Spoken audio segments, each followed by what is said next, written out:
I'm Kyra Condie from Team USA, and you're watching The American Athlete.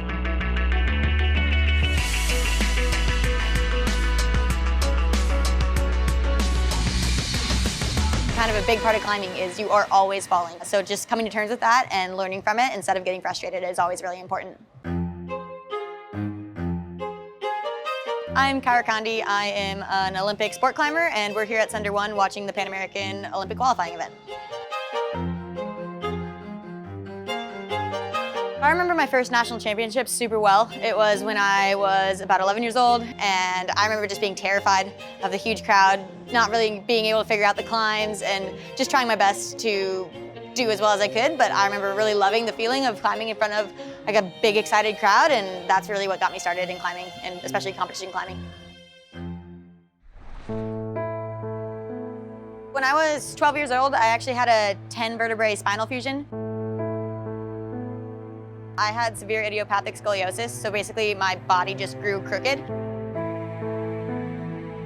I was already a climber at that time. I had already been to national championships for youth, and I had dreams of being adult national champion, going to World Cups, things like that. And so it came at a really pivotal time in my career. I was able to find a surgeon who supported my climbing and believed in me and told me to send him a photo when I was on top of a podium and things like that. And so I'm really grateful that I had him as my surgeon and not somebody else who would have told me that sports weren't important. I ended up getting back into climbing after 4 months off, and the first time I won nationals wasn't actually until after my back surgery. I think it really solidified my love in climbing, and it made me realize that is what I want to be doing, because I was at a time where I could have totally burned out on climbing or even athletics in general, and it came at this time when I was like, no, this is absolutely what I want to be doing, and I would not want to be doing anything else.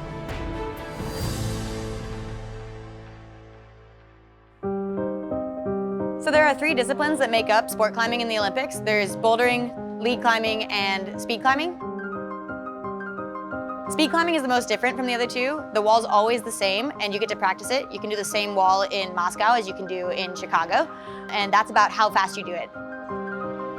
The other 2 disciplines are both difficulty-based and are about how far you get on the climbs. Bouldering, you do multiple shorter climbs that are really strength-based, and in lead climbing, you use a rope to climb up the wall, and you do more like 60 moves in a row, and it's more endurance-based.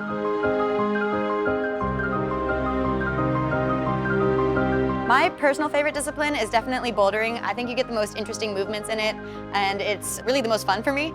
But lead climbing and speed climbing have always been a part of my competition career. I've always done all 3 disciplines, so when the Olympic format was announced as being a combined format, it actually played to my strengths.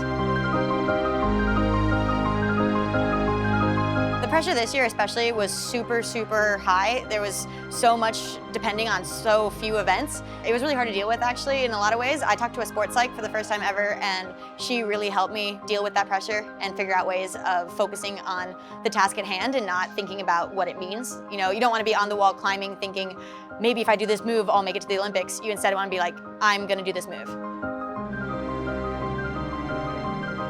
I've come up with some ways to deal with it. My mom always tells me to trust in my training, and I think that's a really big one. For me, I train really hard, and so to remember that I'm strong and that I belong to be there is a really big part of it. I also listen to opera music in the isolation zone because it's like epic but not too high energy, so I can be able to calm down a little bit. So things like that I do to deal with the pressure.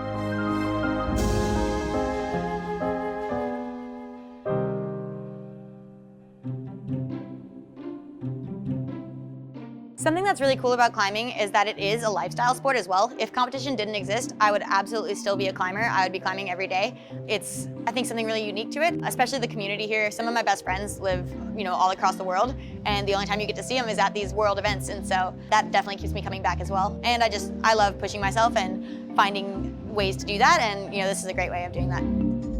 I was kind of struggling at what I actually want my Olympic goal to be, because I wasn't allowing myself to even think about that until I qualified. And now it's definitely thinking about making finals, making podium, things like that, and doing everything in my ability to make that happen.